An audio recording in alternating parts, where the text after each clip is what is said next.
special guest, Gina. Yes, our former colleague. She just graduated from the University of Michigan. Really done.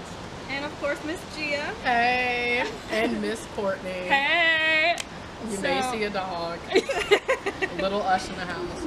Our other special guest, Little Ush. I'm going to be discussing a little bit about rape culture. What does it mean to be consent? And how women and girls are treated in this society. What a woman goes through. A woman has to be aware of her safety more so than men when they're walking down the streets, especially in the dark, especially when they're alone. There's a reason why, you know, growing up, it's always been the thing to like travel to the bathroom in threes, like do things in groups. And it's like a man doesn't have to worry about walking down the street by himself and getting sexually assaulted. Granted, some men may, but for the most part, it's women who fear for their safety the most. Why do you guys think that our culture has developed to be this way? Why is it women who are afraid?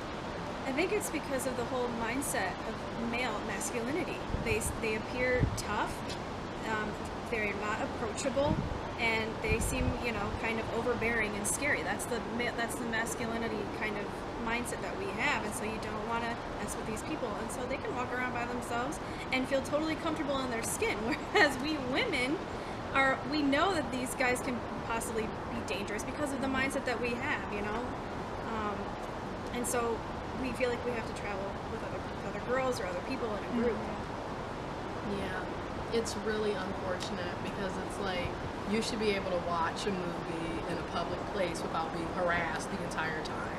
Honestly. You know, and then what gets me is just like, once again, going back to what is masculinity, what is femininity, these social constructions and these quote-unquote gender norms that we as humans have created are very detrimental, and they really divide and conquer people, and they promote the violence that's already in our society, unfortunately. And you know, I want to say something too, because you guys are probably thinking or wondering, well, why did you go to the movies by yourself anyway? It doesn't at night. She can't.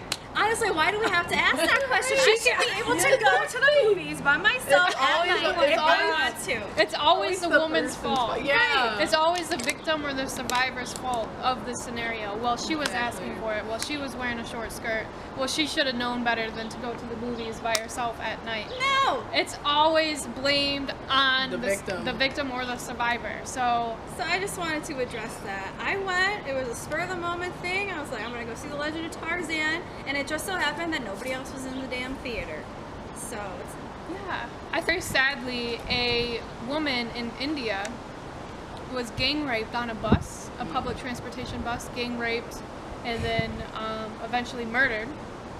And when one of the attackers, one of the murderers were interviewed, he basically said, well, she knew better. She shouldn't have been out by herself at night. Even though she wasn't by herself, she was with a friend or a cohort. And he basically said that, well, she should have known better to be out late at night. She's a woman. It's like putting the blame on the victim. Yeah. Like, you're not even paying attention to the people who gang raped her. Exactly. And killed her. And why do you think it's okay for you to forcefully have sex with someone without their consent in the first place? Like, what, you know, makes you think that that is okay? Like, right, just because somebody is by themselves or with a girlfriend on a bus, it doesn't make them like automatic targets, like they're out late at night. Oh, they should have known better. We're going to make them pay. We're going to punish them. Like, I don't understand. And I think a lot of this way of thinking towards women comes from the how women's bodies are treated as objects. yes. Especially portrayed in our culture today. We can call that rape culture. And you see female objectification everywhere you turn. And girls actually embody that. We internalize that because we see it so much. It's really sad. And what gets me is, like, once again, this violent masculinity, and then this very destitute and damsel in distress femininity that's also, because when you really think about it, both of these social constructions of what it means to be masculine or feminine is very detrimental. Because what femininity in Western European culture and just in general, it teaches women and girls that they need to be quiet, They need to be, discreet and delicate and graceful and, all of this. So And modest. So you're basically playing into the victim role. You're not even supposed to stand up for yourself. Right. We're supposed to just kind of be submissive. Which Yeah. is like, and I felt like a damn damsel in distress last night, This guy just expected me to just accept that he was in my space and just deal with him, like, because women are supposed to be, quiet and nice, and, not talk back, that kind of thing.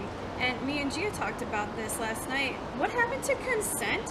What happened to, hey, may I sit next to you? That kind of thing. Like, yes, he did introduce himself and everything, but then he just proceeded to sit down next to me. I didn't invite him into my space, and he should have respected that I didn't. And he should have asked me. Some events that literally just happened to myself and Gina yesterday. I'll let Gina go ahead and describe what happened to her, and it's very terrifying. It might make you uncomfortable, so Trigger warning. Trigger warning. It definitely made me uncomfortable. So yesterday, I was at the Portland Cinemas in Burton seeing The Legend of Tarzan.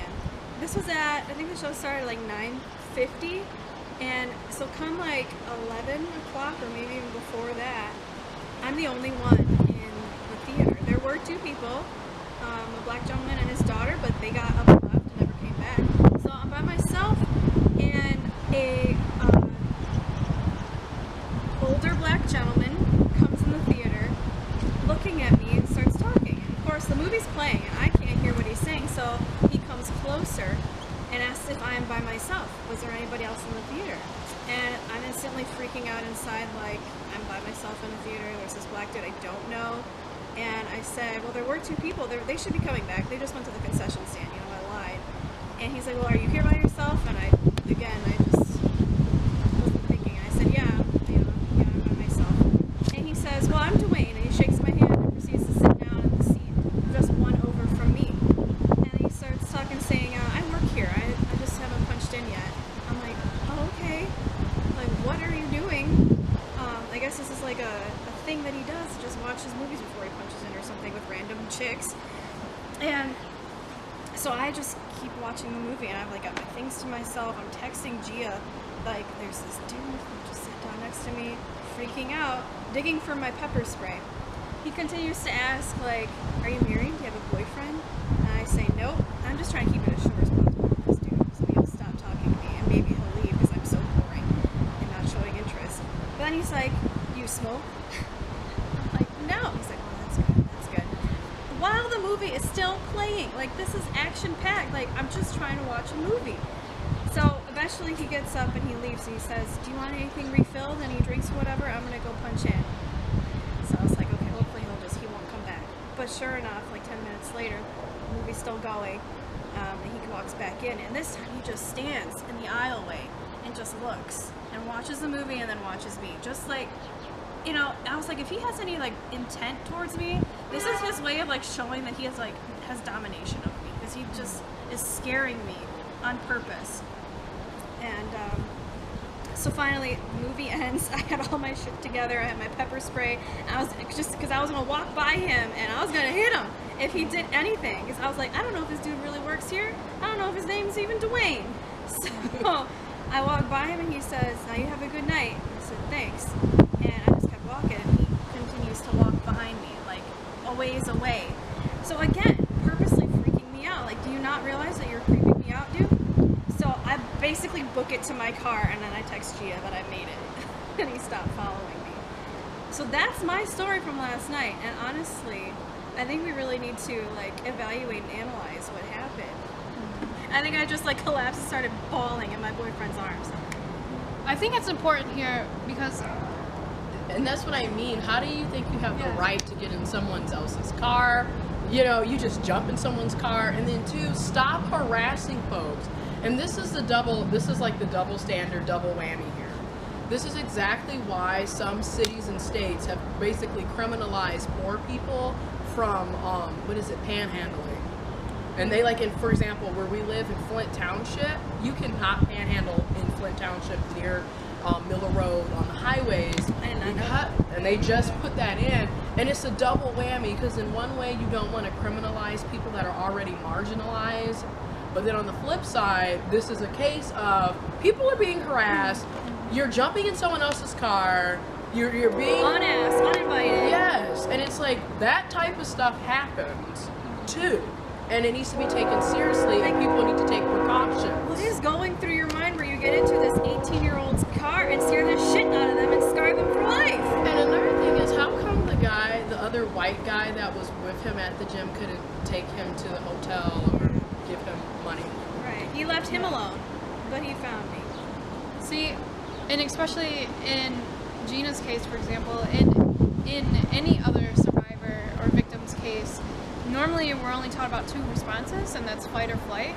So, but there's also a third one. It's called the freeze response. Yes. Exactly. Where you're just like so like and your body doesn't know what to do, and your mind doesn't know what to do, and so you're just frozen, and you just don't fight, and you don't run.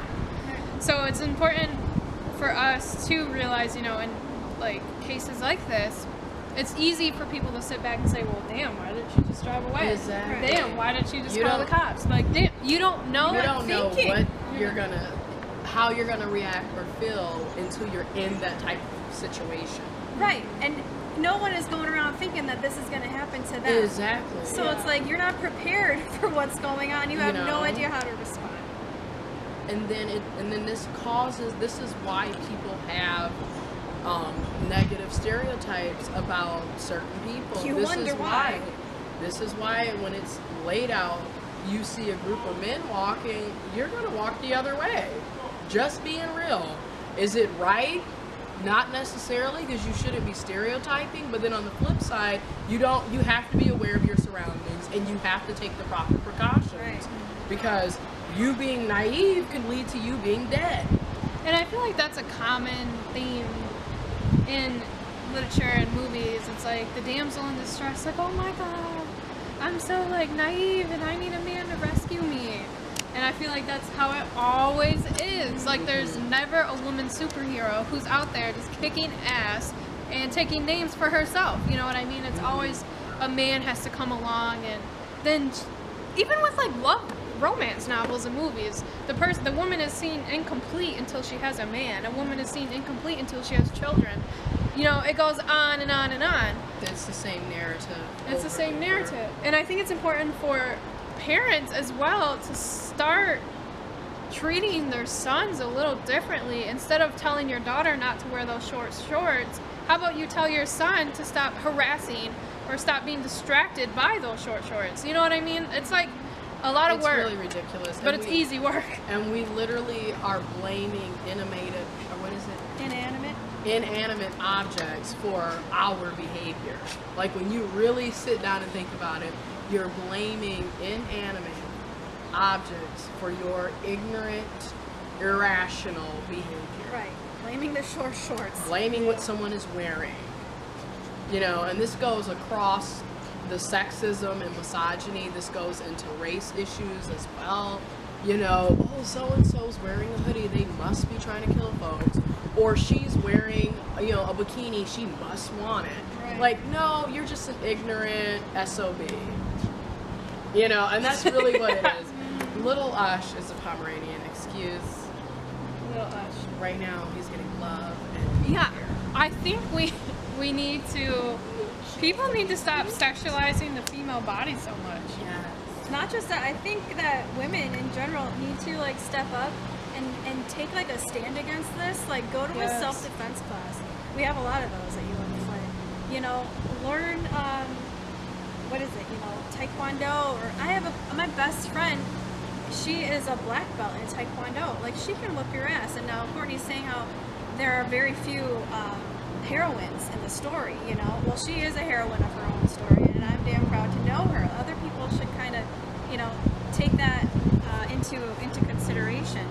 Don't just back down and either freeze or the whole fight or flight thing. Fight maybe, stick up for yourself. Learn some regards to the 2 incidences that happened to me. Yes, they were both with black older men, but I just wanted to say that I'm not stereotyping or generalizing that all black men are bad or all older black men are looking to prey on younger girls, that kind of thing. and also that, you know, I have moved on from at least that first one 5 years ago, and I will move on from what happened to me last night. Like, that's why I'm doing this video, to vent and to get it out and to like make people aware. And I'm hoping you're watching, Dwayne, you know, because you really creeped me out last night. I was fearing for my life. So just wanted to say and like that. really take heed to what everyone just stated here and their experiences. We also want to know, what are your experiences as well. Leave those in the comment box if you feel comfortable doing that, or you can actually email us at AskAMillennial2016@gmail.com. Yeah, if you have any other topics or questions you want to ask us or have us address, go ahead and email us at the email that she just provided, or on any of your social medias, go ahead and hashtag AskAMillennial, and we will address them. Yes. If you have any questions for me too, I'm Gina Mafteiu, Gina P Mafteiu on Facebook. You know, you can always message me. You want us? Well, thank you for watching this episode of Ask a Millennial. We'll see you again in the next Bye, video. guys. Bye. Bye.